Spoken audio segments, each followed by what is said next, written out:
तक छोड़ा था कि जो कैंसिलेशन लॉज हैं वो इस मेजर थ्योरी में वैलिड नहीं होते, यानी कार्डिनलिटी के रूल में वैलिड नहीं होते। उसके लिए हमने ये एग्जांपल पढ़ा था कि जैसे we can write alpha aleph naught plus aleph naught equals to alif naught, and this is equals to alif naught time 1, but it doesn't mean ke these two are equal. That means alif naught equals to 1.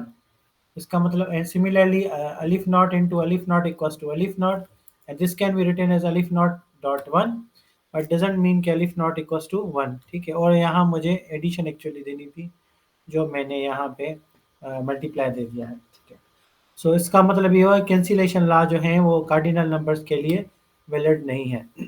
तो we are talking about in terms of infinite sets, infinite cardinal numbers. तो आ जाते हैं दूसरी कुछ theorems पे कि जो है लेट्स से कि let alpha and beta be two non cardinal numbers, be non zero cardinal numbers such that beta is infinite and alpha is less than or equals to b, then alpha plus beta और alpha beta is same as beta. ठीक है, इसका मतलब क्या हुआ कि alpha और beta दो कार्डिनल नंबर्स हैं।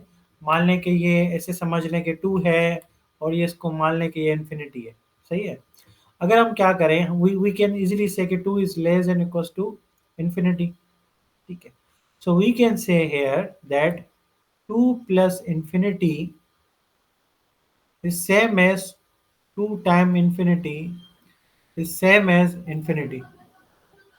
ठीक है, तो इसका मतलब क्या हुआ कि we can rewrite 2 plus infinity same as 2 times infinity is same as infinity. ठीक है, so that's why we have written 2 plus beta alpha plus beta और alpha beta same as equals to beta. ठीक है, तो ये क्या है, ये हमारे पास रूल्स हैं किसके, कार्डिनल नंबर्स के। कि अगर हम अल्फा मेरे पास कोई भी finite non zero cardinal number हो और बीटा जो है इनफाइनाइट कार्डिनल नंबर्स हो। सिमिलरली एक और थ्योरम है कि let alpha and beta be two cardinal numbers, then A and B be the two sets with cardinality of A is alpha, cardinality of B is beta, then alpha defined by alpha power B या alpha power B is same as A के ऊपर power B and this cardinality। What does it mean? Denote all the function from B to A। यानी जब हम major theory में एक set के ऊपर दूसरा सेट लिखें एज अ पावर, फिर उसको कार्डिनल नंबर दें, it means we are talking about all those functions which are possible from B to ए।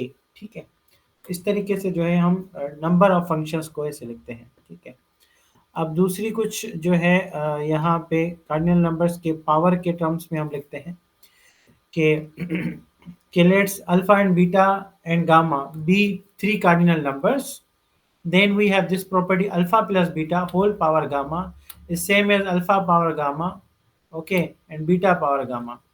यानी ये जो डिस्ट्रीब्यूट क्या कहते हैं, पावर जो हम पावर रूल होता है जो डिस्ट्रीब्यूट जिसको करते हैं पावर्स को, तो this is also true in cardinal numbers. Similarly alpha और बीटा दोनों के ऊपर क्या है, अल्फा के ऊपर पावर गामा है और अल्फा के ऊपर पावर बीटा है। This can be written as alpha power beta plus gamma, this is also true. Similarly this property is also true कि अल्फा पावर जो है beta gamma is same as alpha power beta gamma, तो ये भी true है। और उसके अलावा if alpha is less than equals to be beta, then alpha power gamma is also less than equals to beta power gamma. ठीक है, तो ये जो लॉज हैं ये कार्डिनल नंबर्स के लिए ट्रू है। उसके अलावा कुछ और पॉइंट्स हैं, जैसे अगर मेरे पास क्वांटम कंटिन्यूम हो, ठीक है, पावर ऑफ कंटिन्यूम हो, उसके पावर ऊपर अल्फा हो, तो this can be written as, इसका मतलब क्या हुआ कि पावर ऑफ कंटिन्यूम तो 2 पावर अल्फा के ऊपर भी होता है, so this can be written as 2 power alpha dot alpha, and we know alif naught dot alif naught is same as alif naught 2 power alif naught, this is same as c। it means कि अगर c के ऊपर power alif naught दिया जाए, so this is same as c। ठीक है, तो ये इंपॉर्टेंट पॉइंट होगी। दूसरा कि अगर मैं सी के पावर ऑफ कंटिन्यूम के ऊपर पावर ऑफ कंटिन्यूम दूँ तो उसका रिजल्ट क्या होगा, लाइट के दिस वन के 2 पावर अलिफ not times power of continuum, इनको मल्टीप्लाई करेंगे, सो यू नो के पावर ऑफ कंटिन्यूम डॉट अलिफ नॉट is same as के 2 पावर c. Also 2 पावर इसका मतलब क्या हुआ कि this can be written as 2 power you know power of continuum के ऊपर पावर कंटिन्यूम दें तो इसको 2 पावर के 2 के ऊपर पावर ऑफ कंटिन्यूम दे सकते हैं या कह सकते हैं, ठीक है। अब यहाँ तक जो है हमने जो पढ़ा है, यहाँ हमारी मेजर थ्योरी एक्चुअली ख़त्म होती है, लेकिन उसके अलावा भी कुछ इंपॉर्टेंट पॉइंट्स हैं जो हम यहाँ डिस्कस करने जा रहे हैं और जहाँ इस डिस्कशन में आ जाएंगे जो मैंने यहाँ लिखे हुए हैं। सो एक ये है कि every definition of integral is based on particular measure. जो भी हम इंटीग्रल पढ़ते हैं उसकी जो बेस होती है किसी न किसी मेजर की बुनियाद पे होती है। जैसे रायमन इंटीग्रल है उस based on Jordan measure, Riemann integral Jordan measure पे डिपेंड करती है, ठीक है। ये कुछ पॉइंट्स हैं जो आपको पता होने चाहिए। एंड लेबिस्ग्यू इंटीग्रल जो है वो जो लेबिस्ग्यू इंटीग्रल है वो लेबिस्ग्यू मेजर पे डिपेंड करती है, ठीक है। सो मेजर क्या है? Measure is a function that assign a number. Measure क्या है? मेजर थ्योरी में हम पढ़ते हैं मेजर क्या होता है। एक नंबर होता है जो हम असाइन करते हैं फंक्शन को, जैसे साइज हो गई या फिर लेंथ हो गई या फिर वॉल्यूम हो गया या फिर प्रोबेबिलिटी हो गई। These all are what they all are the numbers जो हम किसी फंक्शन को असाइन करते हैं, नंबर्स होती this is said to be measure, ठीक है। तो एक छोटी सी पॉइंट थी। तो उसके अलावा कुछ और पॉइंट्स जो हैं किसी न किसी एग्जाम्स में आए हुए हैं तो यहाँ नोट किए हुए हैं। जैसे हमें ये भी कहीं एग्जाम में दिख गया कि circular angle is invariant under rotation. अगर जो सर्कुलर एंगल होती है वो इनवेरिएंट होती है यानी चेंज नहीं होती अंडर रोटेशन। अगर रोटेशन की जाए कहीं भी ट्रांसफॉर्मेशन लगाई जाए तो जो सर्कुलर एंगल है वो इनवेरिएंट होती है, कभी भी चेंज नहीं होती। उसके अलावा एक और पॉइंट है कि the counting measure is defined as number of elements, number of elements in set S. ये काउंटिंग मेजर को हम ऐसे डिफाइन करते हैं, जिस कार्डिनलिटी हम ऊपर डिस्कस कर चुके हैं। अच्छा, उसके अलावा the study of measures and their applications their application integration is known as measure theory. ये भी मेजर थ्योरी की डेफिनेशन हो सकता है, कहीं इंटरव्यू वगैरह में पूछ ले।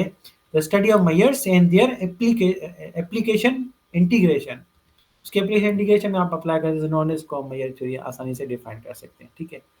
तो ये डेफिनेशन रह गई थी, शुरू में पढ़ा नहीं थी, लेकिन ये इंपॉर्टेंट नहीं थी, लेकिन किसी एग्जाम वगैरह में पूछे तो आपको पता होने चाहिए। अच्छा, और भी कुछ पॉइंट्स हैं जो टाइम टू टाइम हमें दिखे। So we have discussed here the set of irrational numbers non denumerable sets. ये मैंने आपको ऊपर भी शायद बताया था, लेकिन ये इंपॉर्टेंट पॉइंट है कि इरेशनल नंबर क्या है, नॉन डिन्यूमरेबल सेट है या फिर ये अनकाउंटेबल सेट है, अनकाउंट।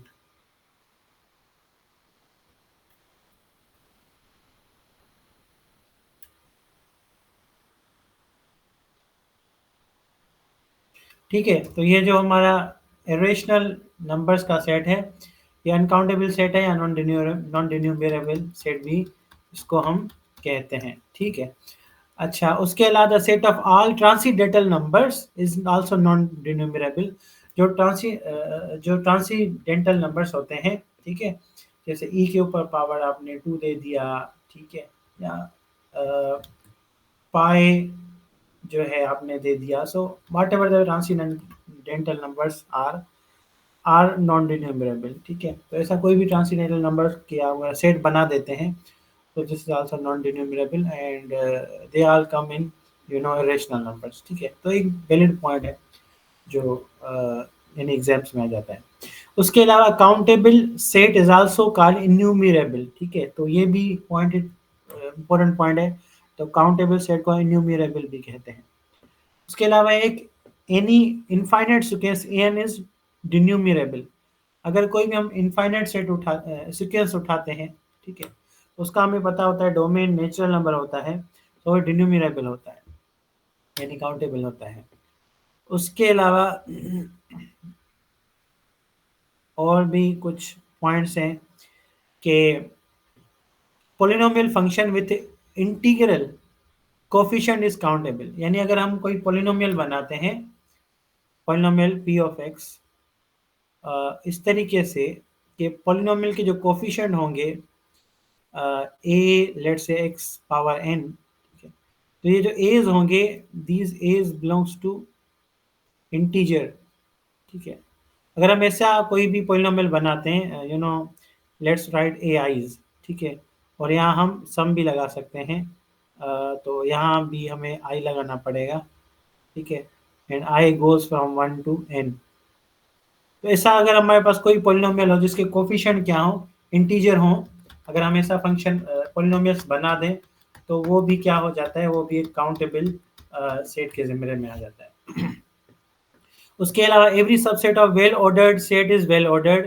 वेल ऑर्डर्ड का मतलब क्या होता है कि जिसके एलिमेंट्स को हम ऑर्डर लिस्ट में लिख पाए, जैसे A1 comma A2 comma A3 and so on. अगर ये बात समझ में नहीं आ रही तो एक और भी वेल ऑर्डर्ड सेट को कहा जाता है ऐसा सेट जिसमें लॉ ऑफ ट्राइकोटोमी यानी अगर हो जो है हम लिख पाए, तो this is also well ordered set. पर ये सिंपल तरीका है जिसके एलिमेंट्स को हम जो है इस लिस्ट में लिख पाए, सो वेल ऑर्डर्ड सेट उसको कहते हैं। लॉ ऑफ ट्राइकोटोमी तो वैसे रियल नंबर में भी हो जाता है, but that is not well ordered set. तो हम कहते हैं वेल ऑर्डर्ड सेट वो जिसके एलिमेंट्स को हम लिस्ट कर पाए, ठीक है। और उसके अलावा ये कुछ टोपोलॉजी की कुछ चीज़ें आ गई हैं यहाँ पे, लेकिन वो टोपोलॉजी में भी कवर हो जाएंगी, बट लेट्स से कि every open cover of any subset of real has countable सब कवर। अगर हमारे पास कोई भी ओपन कवर है तो उसके पास एक काउंटेबल सब कवर होना चाहिए, ठीक है, यानी होता है कि अगर हमारे पास कोई भी ओपन कवर है किसी सबसेट के लिए, ठीक है, और रियल नंबर्स के लिए, तो उसके पास काउंटेबल सब कवर होता है। और सब कवर हमें पता है कि जैसे फॉर एग्जांपल अगर हमारे पास कोई भी ऐसे मान लें कि इंटरवल आ जाए 1 कामा जो है लेट्स से 2, तो मैं ऐसी सीक्वेंस बना दूं, ठीक है, तो ऐसी सीक्वेंस बना दूं जिसमें लेट्स से मैं यहाँ लिख रहा हूँ कि 1/n कामा 1+1/n, ठीक है। तो मैं सीक्वेंस बना रहा हूँ 1/n एंड 1+1/n। तो an जो भी मेरे पास सेट आएंगे, an का रिजल्ट जो भी आएगा मैं उसको उठा के एक सेट में रख दूं, तो वो इस सेट के लिए 1, 2 के लिए एक कवर बन जाएगा, ठीक है। इस तरीके से हम डिफरेंट सब कवर और इन सबको यूनियन करते हैं, तो this is said to be open cover, ठीक है। तो ये ओपन कवर वैसे टोपोलॉजी में पढ़ेंगे, लेकिन पॉइंट थी कि every open cover of any subset of real numbers has countable subcover, ठीक है। उसके अलावा set consisting of a single element has outer measure 0। अगर वो एलिमेंट वो सेट जिसमें सिंगल एलिमेंट है उसका आउटर मेजर होगा ही नहीं, वो 0 ही होगा। उसके अलावा the interior measure of a comma b is b comma a, यानी इन अदर वर्ड्स कि what is the length of b and a, ठीक है, इसका इंटीरियर मेजर करें, so that is nothing but the difference between b minus a, ठीक है। तो इसको exterior sorry I am saying interior, exterior measure भी इसको जो है हम इस तरीके से इजीली मालूम कर सकते हैं। अच्छा, उसके अलावा दूसरी पॉइंट के the set consisting of one point has interior और इनर मेजर 0। ऑब्वियसली जिसके पास एक पॉइंट होगा तो उसका इनर या इंटीरियर या इनर मेजर 0 ही होगा, यानी उसके बीच में तो कोई पॉइंट्स होंगे ही नहीं। अच्छा, उसके अलावा जो है कुछ और पॉइंट्स हैं, जैसे the Lebesgue measure of irrational number and real number is alpha. So what do we say? The measure of R and measure of Q is nothing but this is infinity, ठीक है। यानी इसका मतलब क्या हुआ कि their measures और their sizes of length is basically power of continuum। या इसको जब इसका measure हम लेते हैं तो this is basically infinity, यानी इसमें जो है इसका measure जो है यानी कार्डिनल नंबर यहाँ की बात कर रहे हैं इसके measure में, तो सेट के जब measure की बात करते हैं तो कार्डिनल नंबर की बात करते हैं तो इट्स बेसिकली infinity, ठीक है। अच्छा, अब लेबेसग्यू मेजर ऑफ क्यू इज 0, क्योंकि देखिए क्यू है काउंटेबल सेट, यानी ऐसे समझे कि स्पेस में ऐसे पॉइंट्स बिखरी हुई हैं, ठीक है, तो उसके बीच में कोई डेंसिटी नहीं होती, तो that's why we say the Lebesgue measure of rational number is basically 0, यहाँ इज इक्वल टू 0 लिखा हुआ है। तो Lebesgue measure of rational number is basically 0, क्योंकि उसमें डेंसिटी नहीं होती, जबकि इरेशनल नंबर और रियल नंबर डेंस होते हैं, ठीक है। इरेशनल नंबर ऐसे होता है बीच बीच में कोई खिला होता है जो बीच में नहीं होता, बाकी सारे नंबर इसमें आ जाते हैं, ठीक है। अच्छा, उसके अलावा अगर जो है, अगर ऐसे हम लिख रहे हैं 3, 5 -4, -1, तो इसका हम लेब्निज़ क्यूब मेजर निकालें तो वो 5 होगा। So that can be easily seen that the difference between these two is basically 2, difference between these two is basically 3। So if you combine these two you are gonna get 5। ठीक है, तो इस तरीके से हम इसका लेब्निज़ क्यूब मेजर निकाल सकते हैं। अच्छा, a set consisting of 1 point is measurable and its measure is zero.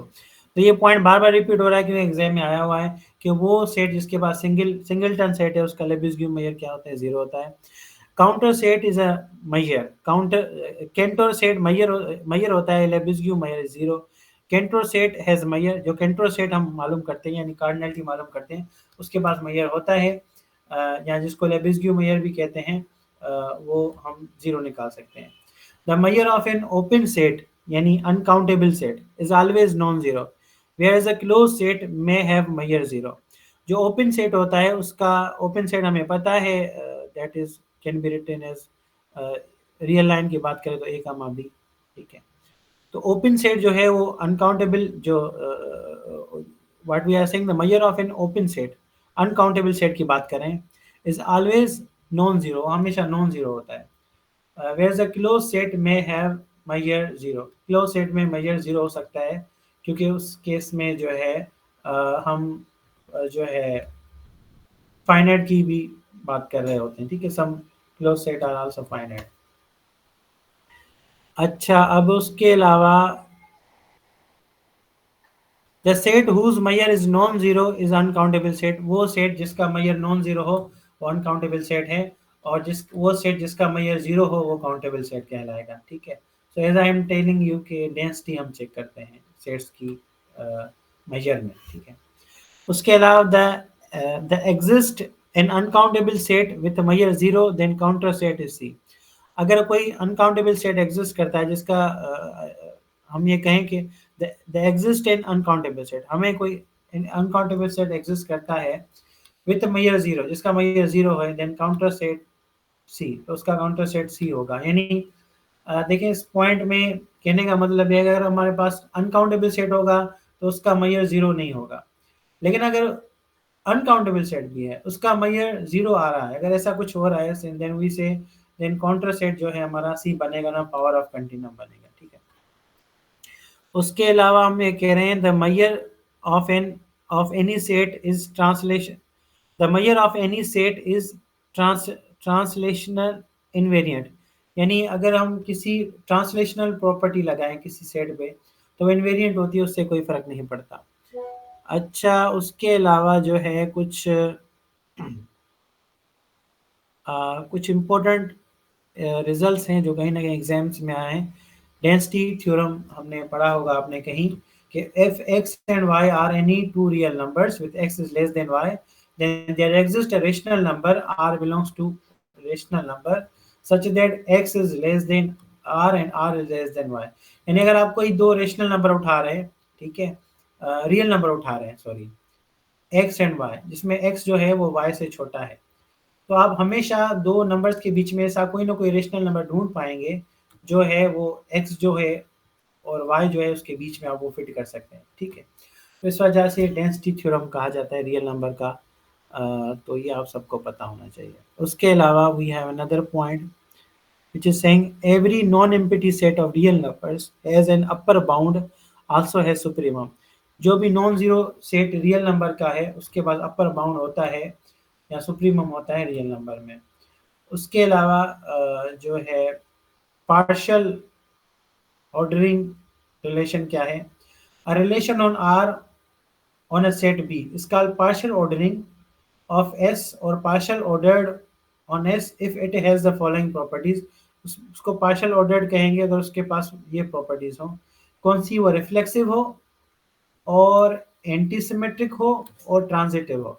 अब देखें रिफ्लेक्सिव का मतलब कि A रिलेटेड टू A यानी 1, 1 हो जैसे कि, अच्छा अगर A रिलेटेड टू B हो और B रिलेटेड टू A हो तो उसका मतलब A और B आपस में इक्वल हो। इन अदर वर्ड्स के A रिलेटेड टू B हो तो B रिलेटेड टू A नहीं हो सकता। इट मींस के you don't see any such a things in that set, ठीक है? यानी इक्वल हो सकते हैं लेकिन A related to B, B related to ऐसी चीज़ें नहीं हो सकती। ट्रांज़िटिव प्रॉपर्टी वाले उसमें वो कोई हर्ज नहीं है। तो इसको partially ordering is also called partially ordered set या पी सेट भी कहते हैं, ठीक है? उसके अलावा है कि let A be any set then A cross A and empty set are subset of A cross A, and hence the relation on A are called universal and empty relation respectively.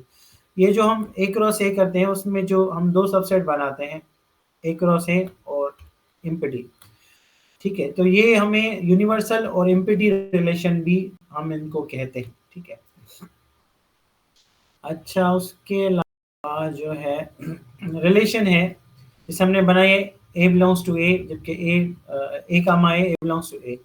यहाँ इसको delta A लिखते हैं, यहाँ से delta लिखते हैं। This relation is identity और diagonal relation on A and this is also called equality relation, ठीक है? तो ये सारे नाम हैं इस रिलेशन के, और ये दो बीच-बीच में रैंडम पॉइंट्स इसलिए लिखे गए हैं मेजर थ्योरी के, ये क्योंकि ये कहीं न कहीं एग्ज़ाम्स में कहीं न डिस्कस हो चुके हैं, इस वजह से बीच-बीच में से पॉइंट्स यहाँ डिस्कस हुए हैं। अब मुझे बताएँ कि अभी तक के लेक्चर में अगर आपको कोई डिफ़िकल्टी हो तो वो डिस्कस कर लें, क्योंकि मैयर थ्योरी का लेक्चर हमारा यहाँ जो है इख्तिताम को पहुँचा।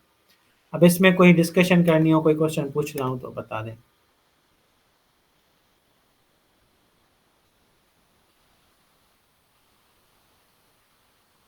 जी, तो कोई क्वेश्चन है, कुछ चीज़ पूछनी है तो बता दें।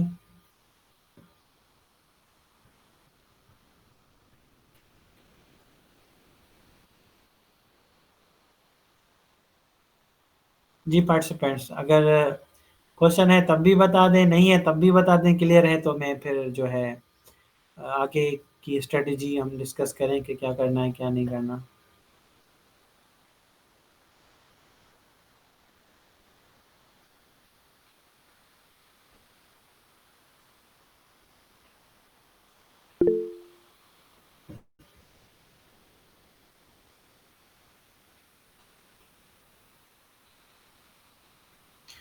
चलो ठीक है, तो आज वैसे भी पार्टिसिपेंट्स कम है, तो सर जो है मैं समझता हूँ कि मेजर थ्योरी यहाँ हमारे इख्तिताम को पहुँची, तो कल हम कोई और सब्जेक्ट जो है फिर डिसाइड करके वो स्टार्ट करें। यहाँ तक काफ़ी है, आज मेजर थ्योरी इसको एंड करते हैं यहाँ पे, तो फिर इंशाल्लाह नेक्स्ट लेक्चर में फिर कोई और जो है स्टार्ट कर देंगे। तो मेजर थ्योरी का एक अलग से जो है 2 लेक्चर में या 3 लेक्चर में रिकॉर्ड हो जाएगा तो ज़्यादा बेहतर रहेगा, वरना फिर लेक्चर मिक्स हो जाएँगे। Okay, okay sir. अल्लाह हाफ़िज़।